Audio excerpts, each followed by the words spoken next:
خەڵکی وەستانی نیو هامشەر دەنگی دەدەن کاندیدێن دموکراتان. چەند تێ و ژمارە کریستیانان لە عێراقی کێم دەبە. و کۆرۆنا ڤایرۆس هەتانەها پتر ji 1000 کەسان لە چینێ کوشتنە.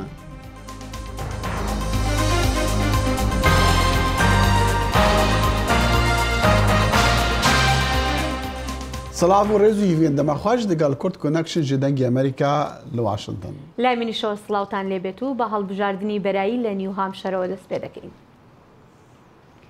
دەنگدەران لە ویلایەتی نیو هامشەری باکووری ڕۆژهەڵاتی ئەمریکا ڕۆژی سێشەمە لە هەڵبژاردننی بەرایی دیموکراتەکاندا دەنگی خۆیان دەدەن لە کاتێکدا کاندیدەکان تیشک دەخەنە سەر هەوڵەکانیان بۆ شکست پێدانی سەرۆک ترامپ و لە هەڵبژاردنەکاندا کە لە مانگی 11 و هەڵبژاردنانە ئەنجام دەدێت و هەروەها هەر شەوی دووشەمە سەرۆک ترامپیش هەڵمەتەکانی خۆی بردە ئەو ویلایەتە.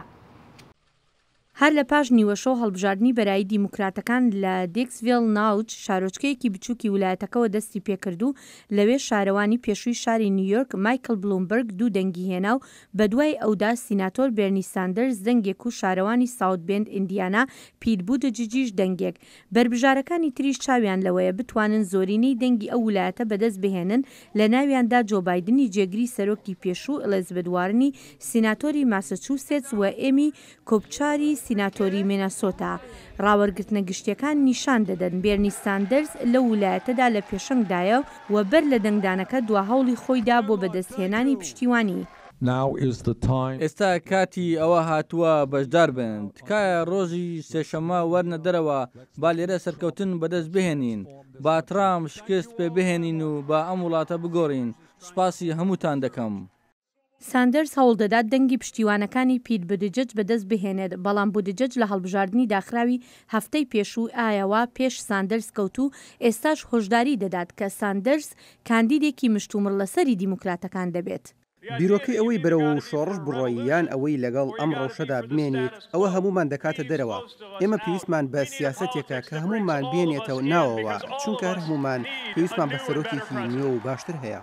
ویلایەتی نیو هامشەر بۆ بایدنیش زۆر گرنگە لە کاتێکدا لە ساڵی ڕابردوو لە هەموو ڕاوەرگرتنە گشتەکانی وڵات یەکەم بوو بەڵام لە هەڵبژاردنەکانی ئایەوە کە بە ڕێگای نوێنەرانی حیزبەکە دەنگدرا بایدن چوارەم بوو.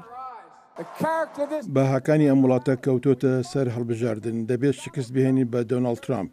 هیچ بژاردەیەکی ترمان نییە. ئەو پیاوە هیچ شایستەیەکی تێدا نییە. لەوە دەچێت بایدن و ئەلیزابێت وارنی سیناتۆری ماسەچوسێتس لە بربەرەکانی بن بۆ پلەی سێهەم. تەنانەت لە کاتێکدا کە لە بازاریش لە ڕیز وەستاوی قسە لەگەڵ ئەوەی پێشەوە بکات تا هەمومان بەشدار بین لەم بەرەنگاربوونەوەیەدا. لە دەمێکدا کاندیدەکانی دیموکرات لە ویلایەتە گرنگەی دەنگدانی ئەمریکادا دوا هەوڵی خۆیان دەدا سەرۆک ترامپی شەوی دووشەمە هەڵمەتی برد بۆ ئەوێ و لە کۆبوونەوەیکی جەماوەریدا گاڵتەی بە کاندیدەکانی دیموکراتەکان دەکرد. جا من گوێم لێ دەبێ ژمارەیەکی زۆر لە کۆماریەکان دەنگ بۆ لاوااسترین کاندیدی دیموکراتەکان دەدەن. ئێوە ئەوە ناکەن. بەڵام گرفتی منەوەی بزانم کامیان لاوااسترین کاندیدا. پێمەوە بێت هەمیان لاوازن. چاوەڕوان دەکرێت ئەنجامەکانی هەڵبژاردننی بەرایی نیو هامشەر هەتا ئێواری سێشەمە دەربکەوێت. و ڕێبەری دموکراتان دجیڤاتا سیناتۆراندا چاک شومەر داخوازی ji wezareta berhevaniyê dêka çavdêriya lêkolînekê bikin li seriya ew dibêjtê tolestandina şermezar û neqanûniya Serok Donald Trump li dijî şahidên amadeyê lêkolîna împîçkirina wî bûyîn. Şûmer efserê taybetmendê Ukrayn di Koçkaspî de Alexander Vindman binav kir. Trump dibêje ew ji Vindman û birayê wî nerazî bû piştî ku şahade li pêş Kongresê dayê li dijî wî. Şûmer dixwaza lêkolînek yan ji lêkolerê giştî dixwaza lêkolîneka bi lez bike û karekî lezgîn jî bike.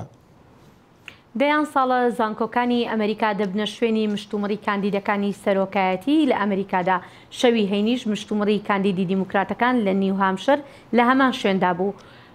هۆکاری ئەنجامدانی مشتومڕەکان لە زانکۆکان پەیوەندی بە گونجاوی شوێنەکەەوە هەیە لە ڕووی پارکی ئۆتۆمبیل و کەرەستەی گونجاو و هەروەها نێوەندی میدیایەوە. بەڵام لە هەمان کاتیشدا مشتومڕەکان دەرفەتیش دەڕەخسێنن بۆ خوێندکاران تا ڕاستەوخۆ بەشداری مشتومڕی سیاسیان هەبێت. خوێندکارانی کاڵیزی سنت ئەنسێلم بۆیان دەرکەوت کە میوانداریکردنی دەمەتەقەیەکی سیاسیەوە وا دەکات گەلێک دەرفەتیان بۆ بڕاخسێت کە ڕێگەیان پێ بدرێت بۆ خۆیان ئەزمموی کارەکە بزانن. جا ئایا ئەو کارە وەک دڵخواز بۆ کاندیداکان بیکەن یان بۆ تۆڕەکانی هەواڵنێری؟ من بۆ ڕۆژنامەیەکی کۆلێج بۆ بەشی هەواڵەکان کار دەکەم. قەشە جێرام کە ڕاوێژکارمانە بۆ دیاریکردن کە کاردانەوەی ڕۆژنامە بەرامبەر بە ڕووداوەکانی ئێستا بزانم، حەز دەکەم خوێندکاران زۆر بەشدار بن و پێیان خۆشە زیاتر لە سیاسەتدا بەشدار بن و پرسیار سەبارەت بە گۆڕانی ئاوهەوا و پرسیاری زۆر سەبارەت بە قەرزی خوێندکاران هەیە. بۆ ئێمە گەلێک گرنگە بەشدار بین کە دەنگمان ببیسترێت. تەنانەت ئەگەر ڕاستەوخۆش لە دەمەتەقەکەدا نەبوون، هەرکەس لە زانکۆ ئەزمموی کەوتە دەست کە میوانداریکردنی بۆنەیەکی ئاوا لە وڵاتدا چۆنە. ڕاستی زۆر باشە ببینی زانکۆی بچووکی ئێمە بووەتە شوێنێکی ئاوا گەورە. دەمەتەقە لە شوێنێک ڕوودەدات کە ئێمە یاری خلیسکێنی سەربەفری لێ دەکەن و هەمیشە بۆ ئەو وەرزشە هاتوومەتە ئێرە و پێم سەیرە کە چۆن ئەو هەموو بەربژارە لە هەمان شوێن کە خۆم وەرزشم لێ کردووە. بەڵام ئەزمموی خوێندکاران لەو کاڵیجە بە تایبەتی جیایە چونکە نیوهامشیر میوانداری یەکەم بۆنەی دەمەتەقەی بەرایی دەبێت. تەنانەت ئەو خوێندکارانەی لەو دەمەتەقەیەدا بەشدارنین دەرفەتیان زۆرە لەگەڵ کاندیداکان بدوێن. ئێمە وەک کۆمەڵی خوێندکاران لە هەمووی ئەم بۆنەیە ئەزمون وەردەگرین کە بەڕاستی شتێکی باشە و پێویستە بەشداری بکەین ئەگەر چی ناسراوێکی سیاسی نەبێت، بەڵام ئەزمونت دەبێت کە وتوبێژت لەگەڵ بکەن. سێشەممە خوێندکارانی و کۆلیجە لەگەڵ ئەیالەتەکە لە یەکەم هەڵبژاردننی بەرای دیموکراتی و کۆماری بۆ هەڵمەتی 2020دا دەنگ دەدەن. کۆمپانیای ئەمازۆن هەوڵی لابردننی سەرۆک ترامپ دەدات بەهۆی ئەوەی داوایەکی کۆمپانیاکەی بۆ گرێبەستێکی $10 میلیارد لەشکری ڕەت کردوتەوە. ئەمازۆن لە سکاڵا یاسایەکەی کە تۆماری کردووە دەڵێت ترامپ زیانی گەیاندووە بە دەرفەتەکانی ئەمازۆن بۆ برنەوەی کۆنتراکتێکی کلاودی کۆمپیوتەر کە پنتاگۆن لە مانگیدا ئەو کۆنتراکتەیدایە مایکرۆسۆفت. کۆمپانیای ئەمازۆن ڕۆژی دووشەمە لە دادگایەکی فیدراڵی لە واشنگتن سکاڵاکەی تۆمار کردووە. و سەدان هەزار ئیرانیان بیرەوەریە شۆڕەشە ئیسلامیە ئیرانێ یا ساڵە 1970 کرد ئیرۆ سێشەمێ هەفدەمی گرژیên وڵاتی وان دیگەل ئەمریکا گرسەیە ئیرانیان دروشمên mirin ji bo ئەمریکا دقیڕاندن و هەروەسە ئاگر بەردان ئاڵایەن ئەمریکا و ئیسرائیلێ گرژیên تەهران و واشنگتنê zêde bûn piştî سەرۆک ترامپ ئەمریکا ji peymana navûkiya cîhanê bi Îranê re دەرخستی لێ ئەو گەرژی گەهان بلندترین ئاس پشتی کوشتنا مەزدە قۆمانداری هێزên قودسین ئیرانی قاسمی سولەیمانی دێریشەکە فڕۆکاکە بێفڕۆکەڤانە ئەمریکیدا لە مەهابۆری. ئایا لە 41مین ساڵیادی شۆڕەشی ئیسلامی ئێران پێگەی کۆماری ئیسلامی ئیران لە جیهاندا چەندێ بەهێزە؟ هێمن سەیدی شیکەرەوەی سیاستەکانی ڕۆژهەڵاتی نەوەڕاست و ئێران بەڕاستەوخۆ بە سکایپ لە لەندەن لەگەڵمانە کاک هێمن زۆر سوپاس بۆ کاتی جەنابت دوا بە دوای 41 ساڵ لە شۆڕەشە پێگەی کۆماری ئیسلامی ئێران ئێستا لە جیهاندا چەندێ بەهێزە؟ بەڵێ زۆر سپاس پێشەکی وەڕاستەوە کە من ئێستا لە شاری لیدزی بریتانیام 41 ساڵ لەمەوبەر کاتێک کە شۆڕشی ئیسلامی کرا بەڕاستی لانێکم خودی خومینی پێی وابوو کە دەبێتە سەرچاوەی بژانەوەی ئیسلامی سیاسی و لە سەرانسەری جیهانی ئیسلام شاهدی دووبارەبوونەوەی شۆڕشی ئیسلامی دەبین لە باقی وڵاتەکان بێکەم وڵاتشی بۆ عێراقدا نەبوو. دواتر کە ئەو ڕاستیەوە دینەهات حەولیدا ئامانجەکەی خۆی بچوو کاتەوە لە جیهانی ئیسلام را بێتە نێو جیهانی شیعە وابلانێکم بتوانێت نمونەی سەرکەوتوی خۆی لە عێراق و لوبناان و بەحرین یا چەند وڵاتی تر کە پێیوایە کەمینەی شیعی دەتوانێت بەدەسەڵاتە بە وەکو سووریە کە ئەوەشی بۆ دینهات. ئێستا شاهدین لە 41مین ساڵ لە وڵاتێکی کە دوای ئێران زۆرترین حەشیمەتی شیعی هەیە واتە عێراق و دراوسەی ئێرانە و ئێران لە 15 ساڵی ڕابردوودا هەموو حولی خۆیداوە لە وڵاتی عێراقیش دەبینین کە ئێران بەراوڕووی شکست بۆتەوە کەواتە دەتوانین بڵین دوای 41 ساڵ دوای شۆڕشی ئیسلامی نەتەنیا نەبوو بە سەرچاوەی شۆڕشەکانی کە ئیسلامی لە باقی وڵاتانی جیهانی ئیسلام کە بگرێت لە جیهانی بچووکی شیعەشدا سەرکەوتوو نەبووە. بەڵێ باشە لەو کاتێ ڕابردوودا لەو 4 ساڵی ڕابردوودا باس لە هەناردەکردنی شۆڕشی ئیسلامی دەکرا. ئایا دەتوانین بڵێن ئەو هەناردەکردنە ڕاوەستاوە یان هێشتا بەهێزە؟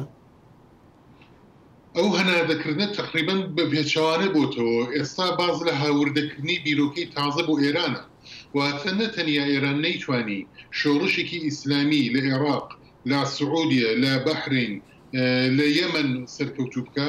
ئێستا باز لەوە دەکرێت کە سێکولاریزم، بیرۆکەی جیاوکردنەوەی دین و دەسەڵات لە یەکتر، عورفیکردنی یاسا خەریکی دێتە ئێران. من هەروەتر پشت دەبەستم بە ڕاپرسەی جیهانەکان کە لە نێو جیهانی ئیسلامدا، جیهانی عەرەب و بەگشتی جیهانی ئیسلامدا کراوە. دەری دەخات کە ئیسلامی سیاسی لە کزەی داوە، دەری دەخات تەنانەت ئەندامەتی لە حیزبە ئیسلامیەکان کەمی کردو لە تەواوی ناوچەی ڕۆژهەڵاتی ناوین و باکووری ئەفریقا. تەنانەت وای لێ هاتووە چوونە مزگەوت لە وڵاتێکی وەکو عێراق کەمی کردو، کەواتە ئیسلامی عورفیش لە کزەی داوە، بە خاترەوەی کە تەواوی ئەزمونەکانی ئیسلامی سیاسی کە لە 41 ساڵی ڕابردوودا هەبووە، چ وەک کۆماری ئیسلامی ئێران، چ وەک حکوومەتی تاڵەبان و ئەلقاعیدە لە ئەفغانستان، وەکو حکوومەتی داعیش لە عێراق و لە سووریا، و هەروەها حکوومەتی ئیسلامی شیعی لە عێراق هەموو ناسەرکەوتوو بوو. بەڵێ کاکێ من وابزانم دا ڕۆژماون بۆ هەڵبژاردنەکانی مەجلیسی شورای ئێران، ئایا پێشهاتەکانی دوومانگی ڕابردوو بە تایبەت دوومانگی ڕابردوو خۆ پێشاندان لە ئێران بوون، قاسمی سولەیمانی کوژرا، ئەمانە چەندی کاریگەری خراپیان دەبێ لەسەر ناوبانگی سەرۆک ڕوحانی حەسەن ڕوحانی؟ لە هەموو گرنگتر بەردانەوەی لێدانی فڕۆکەی مسافر هەڵگری ئێران بوو کە سوپای پاسداران لێدا زۆرترین شۆندانەری هەبوو لەسەر بیر ڕایگشتی. ئێران ئێستا لە قەیرانێکی زۆر قوڵی ئابووری سیاسی و نەبوونی مەشروعیەتدایە. لێدانی قاسم سولەیمانی بۆ چەند ڕۆژێک ئینەرژی و ورەیەکی پێدان، بەڵام دواتر بەو کردەوەی سوپای پاسداران ئیتر دەسەڵاتدارانی کۆماری ئیسلامی گەیشتنە ئەو پەڕی بێزراوی خۆیان، بە تایبەت کاتێک دەرکەوت 3 ڕۆژان حەولیاندا ئەم ڕاستیە لە خەڵکی بشاردنەوە. و ڕەنگە ئەگەر فڕۆکەکەی دەرەوەی وڵات نەبا، ئەگەر ئوکراین و کەنەدا بەدوادەچینە نەکرد، بە ڕەنگە سەرکەوتوش بووبن. کەواتە ئێستا لە بەرەبەری هەڵبژاردنێک داین کە زیاتر لە 9000 کەس سەلاحیەتی ڕەت کراوەتەوە، واتە ئیزنیان پێ نەدراوە خۆ بپاڵێون. وێ دەچێت گەورەترین بایکۆتی هەڵبژاردن لە 40 ساڵی ڕابردوو لە کۆماری ئیسلامی تۆمار بکرێت لە هەڵبژاردنەکانی دەوڵەتی داهاتوودا. کاکێ من جنابت باسی لەوە دەکەی کە پێگەی ئێران لە وڵاتانی ناوچەکەدا عێراق و بەتایبەت عێراق و سووریادا پێت وایە کە وەکو جاران نەماوە. لە سووریا بەتایبەتیش دەمانویست باسکەین، یانی هۆیەکە چیەکە پێگەی ئێرانیان قووەتی ئێران لە وڵاتانە دەنەمێ؟ ئایا تۆلە و جزاکان و ئابلوقەی ئابووریە کە ئەمریکا و جیهانە سەر ئێرانیاندانەوە یان هۆکاری تری هەیە؟ هۆکاری زۆرە. لە سووریە ئێران هەڵەیەکی استراتیژیکی کرد لە سەرەتاوە، شەڕی سووریەی بۆ پاراستنی بەشار ئەسەد بە هەر نرخێک وای لێکرد وردە کردیە بە شەڕی شیعە و سونە. کاتێک هێزی خۆی نەرد، کاتێک حیزبوڵڵای هێنا، کاتێک لە ئەفغانستان و لە پاکستانەوە شیعەکانی بەناوی فاتمیون و زەینەبیون هێنا بۆی کە بە هەر نرخێک بێ بەشار ئەسەد بپارێزن، وای لێ هات خۆی بەراوڕووی جیهانی سونە کردەوە. هەڵە گرنگترەکەی کە زۆر بە بڕای من وای کرد کە ئێران هیچ دەسەڵاتی نەمێنێ، داوەتکردن و بانگێشکردنی پۆتین بۆ بەشداری لە شەڕی سووریە بوو.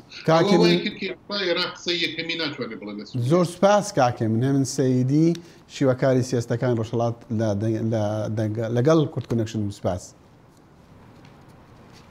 سەرکردەیەکی باڵای هێزی هاوپەیمانان دەڵێت لەشکری ئەمریکا بەڵێن دەدات بەردەوام بێت لە شەڕی دژ بە چەکدارانی داعش، لە کاتێکدا درێژە دەدات بەکارە هاوبەشەکانی بۆ ڕاهێنانی هێزی ئاسایشی عێراقی و هێزەکانی سووریای دیموکرات. سەرکردەی هێزی ئاسمانی ژەنڕاڵ ئێریک تی هێڵ کە سەرکردایەتی ئۆپراسیۆنە تایبەتە هاوبەشەکان دەکات دەڵێت ئەرکی ئێمە لێرە لە عێراق و سووریا نەگۆڕاوە و ئەو گوتیشی میلیتانەکانی داعش هێشتا خۆیان حەشارداوە و ڕەنگە هەوڵ بدەن لەم ڕووداوانەی عێراقدا دەرفەت بقۆزنەوە. وزوودە کریسیانن عێراقی کۆچ دکن لێ پشتی شەڕی 2003 ئەو بژمارن مەزن ji cihwarên xwe li seranserî Iraqê derdikevin û dirrevin lê gelek jwana ji bajarên Bexda û Muslê bi taybet rû dikin Herêma Kurdistana Iraqê dema bûyn armanca Komala Dewleta İslamî Daişî. ئەم کڵێسایە ئاماژەیە بۆ ئەوەی کە ڕۆژگارێک قەزای خانەقین ژمارەیەکی زۆر مەسیحی تێدا بووە، بەڵام ئێستا ئەو شارە تەنها ژنێکی بەتەمەنی شوێنکەوتووی ئەو ئاینەی تێدا ماوە. بەجێهێشتنی عێراق لەلایەن مەسیحیەکان و کۆچکردنی بە کۆمەڵیان بۆ دەرەوەی وڵات گەیشتۆتە ئاستێک هۆشداری لەبارەوە دەدرێ. داهاتوومان بەدەست خوددایە هەوڵ دەدەین بەپێی توانامان تێگر بین لە زەوی و نیشتیمانمان. خوددا دەیەوێ لە شوێنە بمێنینەوە کلەی دروست بووین. ئەگەر لێرە هەڵبێن و واتە پێچەوانەی فەرمانی خوامان کردووە. خوا دەیەوێ لە نێو براکانی ترمان بمێنینەوە کورد و یەزیدی و کاکەیی. دوای 1400 ساڵ ژمارەی مەسیحەکان لە عێراق هێندەکەم بۆتەوە. مەترسی ئەوە لە ئارادایە ئەو کەمینە ئاینیە لە عێراق بەتەواوەتی بسڕێتەوە. كما معلوم بأن عدد المسيحيين بالعراق وەک دەزانن ژمارەی مەسیحیەکان لە پێش ساڵی 2023 لە عێراق نزیکەی 1,700,000 بۆ 2 ملیۆن کەس دەبوو. ئێستا ژمارەی مەسیحیەکان 500,000 کەسە و دابەش بوون بەسەر بەغدا و کەرکووک و مووسڵ و دەشتی نینەوا و هەرێمی کوردستاندا. لەم ساڵانەی دواییدا ژمارەی ئەو مەسیحیانەی عێراقیان جێدەهێشت بە تەواوەتی ڕووی لە هەڵکشان کرد. ئەمەش پەیوەندی بە دۆخی ناسەقامگیری عێراق و ناکۆکیە مەزهەبی و تایەفیەکانەوە هەبوو. بەداخەوە وڵات بۆ هەمووان نییە، ئەمە هەڵەیە دەبێت دەوڵات وەک یەک تەماشای هەمووان بکات، نەک بڵێت ئەمە مەسیحیە جۆرێکە و ئەمە موسڵمانە جۆرێکی ترە. ئێمە هەمومان مرۆڤین، دەبێت هەمومان ماف و هەمان ئەرکمان هەبێت، نەک مەسیحی تەنها ئەرکی هەبێت و مافی نەبێت. ئەمە ستەمە.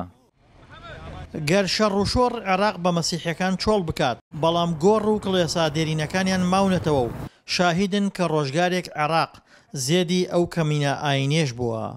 دڵشاد ئەنوەر، دەنگی ئەمریکا، کەرکووک.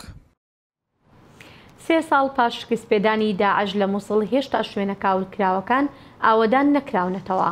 نها هەوڵ هانە ji بۆ نوژەنکردنا شوونەوارن جوهویان لە مووسڵێ. ئەڤە مووسڵا کەڤنە بسەدان خانیên cihîya lê têne dîtin û beşekê ji wan xanûyan kavil û wêran bûyne û beşek wek xwe mayne û asewarên ciya pêve diyar in, wekû stêra Dawudî û nexşê li ser dergeh û penceran. Li ser demê çekdarên Daeş ev xanûye wekû zîndan hatine bikaranîn.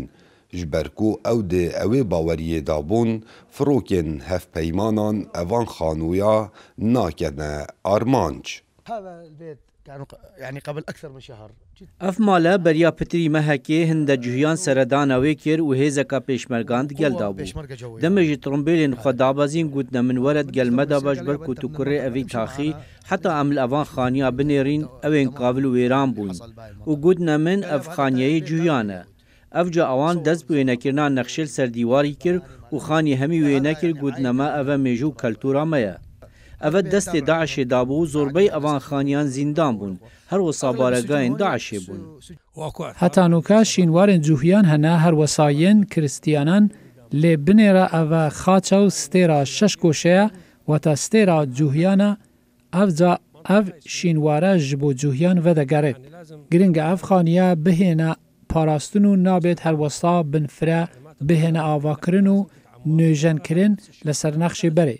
Fermangeha şînwarî li Mosulê plan danaye ku xanûyên cihîya û kiristiyanan bihêne avakirin û li ser nexşê kevin, wekû cihên şînwarî bihêne parastin, belê heta nûke bikiryar ev kare nehatiye kirin. Bi fermaneka taybet ji Wezîrê Rewşenbîrî û Fermangeha Giştî ya Şînewaran û bi hevkariya digel dezgeh û rêxirawî navnetewî û her wisa zankoyên cîhanê û Yekîtiya Ewropa ew xanî dê bikevne çarçova projeyan û dest bi avakirin û nûjenkiran wan dê bête kirin û dê bibin cihên şînewar û geştiyarî li Musula kevin. Her wekû mêjonaz diyar dikin ku cihî yekem kez bûn piştî împaratoriya Aşûrî li Mosulê akincî bûyne û li taxê Egêdat û taxê cihîyan ku dibêjne taxê Ehmedî ye û psadan xanî ava kirîne li ser nexşê duqat û sêqat û destxetê xwe li ser dergeh û pencerên wan durust kirîne û Selman diye ku li ser demê kevin ew xudiyên evî bajarî bûn. Kawa Umer Dengê Emerîka, Mosul. بۆ هوشیارکردنەوەی خەڵکی لەسەر نەخۆشیەکانی شێرپەنجە ژمارەیەک چالاکی جۆراوجۆر لە هەرێمی کوردستان ئەنجامدران و لە دواتریندا ڕووداوێکی جیاواز گەورەترین قردێلەی پەمەیی کە ئاماژەی نەخۆشی شێرپەنجەیە لەسەر چیایی گۆیژە لە سلێمانی دانرا و تۆماری جیهانی شکاند.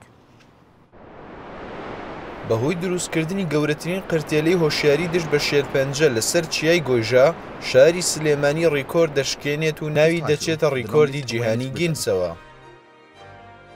ڕێکخراوی ئاوی هەستا بە ئەنجامدانی هەوڵێکی فەرمی بۆ چوونە ناو ڕیکۆردی گینس بە دروستکردنی گەورەترین قرتێلەی هۆشیاری دژ بە نەخۆشی شێرپەنجە بە درێژایی 7300 مەتر لە شاری سلێمانی و ڕیکۆردی جیهانی گینسی ژۆڵامی دایەوە و ڕایان گەیاند کە هەوڵەکە سەرکەوتوو بووە و ڕیکۆردی پێشویان شکاندووە کە قرتێلەیەک بۆ بە درێژایی 6200 مەتر لە وڵاتی هیندستان.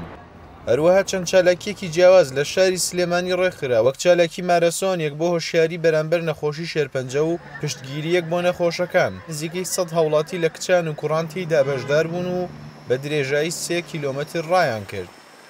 ئێمە وەکو ڕێکخراوی ئاوی هەستاین بە ئامادەکردنی مارەسۆنێک لە شاری سلێمانی لە بەرواری 4/2 کە لە بازنەی مەلیک مەحموود بەرامبەر شاری گۆیژەوە دەست پێ دەکات بە درێژایی 3 کیلۆمەتر و لە گەڕاجی 2 چاویلاند ئەم مارەسۆنە کۆتایی پێدێتەوە. ئەم مارەسۆنە بۆ بەرەنگاربوونەوەی توشبوانی نەخۆشانی شێرپەنجەیە.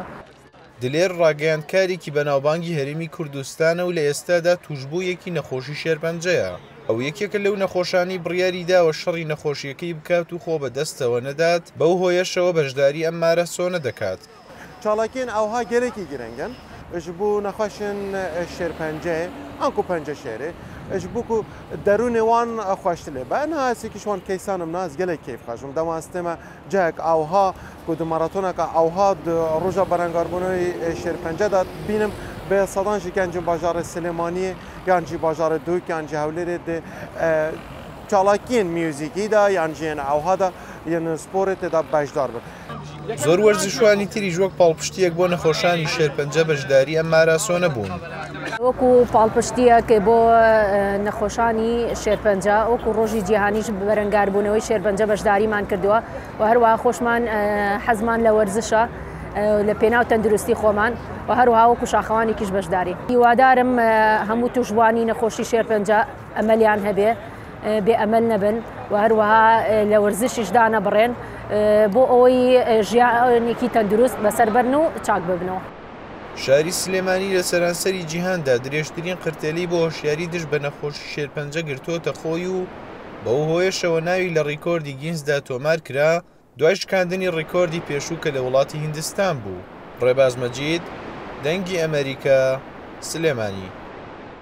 و سەرۆکی ڕێخستیا ساغلەمیە جیهانێ دەبێژە گوهاستنە کۆرۆناڤایرۆس ji bo xelkê ku seredana Çînê nekirine bûye xemek mezin.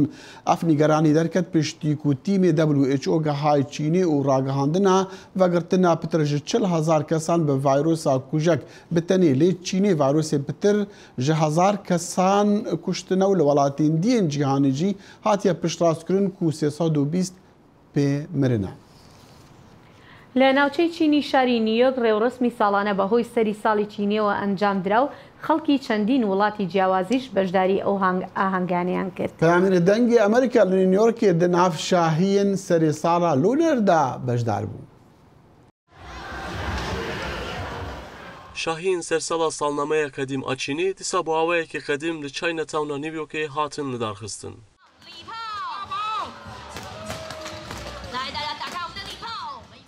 Di şahiyê de ku meşeke mezin hate lidarxistin, rexsên şêr û ejderhayan hatin kirin. Senatorê Partiya Demokrat a Nîvyokê Chuck Schumer û serok şeredarê Nîvyokê Bill de Blasio jî tevlî şahiyan bûn. Bill de Blasio li ser dika ku hate danîn bi avayekî Kurd peyivî. Bill de Blasio balk şanser wiyekî ku ji ber koronavîrusê li dunyayê rewşeke giran heye û peyama hevkariyê ragihand. Em dixwazin pê ev bin ku civata Çînî û ciwatên din lê Nîvyokê tên qebûl kirin. Ji ber wê jî em hewl didin ku sersala Çînî li dibistanê Nîvyokê wek betlane vere qebûl kirin. Angela Lee ku tevlî şahiyan bû got ku li Çînê şahiya sersalê şahiya herî mezin e û wiha devam kir. Li Çînê tu nikarî tu şayekî bidî ber şaya sersalê. Hemû dikan tên girtin. Bêtir malbat bi hev re sersalê pîroz dikin. Di sersalê de em gelek xwarin çê dikin. Em zerfên ku tê de pere hene didin hev. Ez hêvî dikim ku sala nû ji her kesî re tenduristî û dewlemendiyê bîne. Sharon Watershی balk şanser renginiya şahiyên sersalê. Dîtina min ev şahî çalakiyeka malbatî ye û ji ber vê jî ji bo ku ez tevî malbata xwe re sersala Çînî pîroz bikim ez hatim vir. Em ê piştî meşê xwarinên xweşên Çînî jî bixweyin. Bi tevî Çînê, Kore, Japonya, Vietnam, Tayvan, Malezya û heta hin welatên Latînî jî eynî roj wek destpêka sala nû qebûl dikin. Sinan Tunçdemîr, Dengê Amerîka, New York. و دەستگەهێن دیتنا خەیاڵیە دەبێژنێ 3D gelek navdar dibe û dikeve çend buwarîn jiyanê jî. Dîtina xeyalî tu salûna şowa elektrînîka mişteriyan ya salane taybetmendiyek berbiçaw e. Di perwerdekirina xwendekarên perestiyarî, bijîşkî û personelên leşkerî da di seranserê cîhanê xwedê rola girîng e. Ev li Brükselê hezkiriyên nûhenerî dibe ser tabloyê Monet yên simûlekirî. Xwendekarên zanîngeha Maymon, Kaliforniya û gelek zanîngehên din hunera dijîtal de afrînin û hemû di sê dîmenî da dinyayek simûlekirî ava dikin û keşif dikin. Min dişya dinyaya û keştiya asmanî ku li hewayê difirî bibînim. Gelek xweş bû. Her wekî ez di valahiya asmanî da difiriyam. Hinek bernameyên xeyalî wekî ya fîrmaya îka afrandî rêyê dide şefên amatör ku di kotekî xeyalî da bixebitin û Google Earth jîngeha me berfela nîşeme dide. Ew jî derfetê dide ku dinyayê bigerî. Rastî gelek ciwan e. û derdorên we penîzîkî nîşanê we dide. Ew xwendekarê derçûyê zankuyê ji xwendekarên heyî ra dîdeniya xeyalî şirwe dike. Ev dikare zehna mirovî şêlû bike. Gava hûn diçin wê derê, hûn her wekî tên dûrpêçkirin. Hûn di valahiya asmanî da her wekî hinda dibin. Dîtina xeyalî ku dîmenên projekîr di zivirîn te menzerayekî sê dîmen îlûzyonekî diafirîne. Sîstema dîtina xeyalî ji berê erzantir e. Min xwînkarek din heye ku bi rastî stranbêj û strannivîs e. Wî ji bo pola me çend vîdyoyên muzîkê çêkirine. Ji ber vê yekê ez niha zorê didim wî, da bifikre ku hinekan li ser 360 bikêşe. Kamerayek 360 derece û sofwara dîtina xeyalî dikare temaşawanan bibe nav vîdyoyê digel yek û vîdyoyê dikêşe. Profesyorekî lêkolînên olî bernameyên dîtina xeyalî bikartîne da ku xwendekaran bibe cihên olîyên simûlekirî. Ev dibêje bikaranînên paşerojî yên bi wan kamerayê hatine fîlmkirin dikare wan bibe cihên rast. Bo mînak dema ku em li İslamê dinêrin kesên nemisliman neşin biçin Mekeyê ew nikarin beşdarî hecê bibin. Ji ber vê yekê wê baş be ku vîdyoyeka 360 dereceya rêwîtiya heciyekî din bihê kêşan. Ew jî tecrübeya dîtbarî ku heyî bi fîlm û vîdyoyên dualî ve pêktê berfireh dike û dîmenek ji dil ya keltûrên din peyda dike. Her wiha derfeta keşifkirina cihên nû, fêrbûna tiştên nû, barîkariya dîtina xeyalî û simûlekirî çêdibe. Bêrij da dîne kotayî bernamekeman heş şad bin. Xuda hafiz.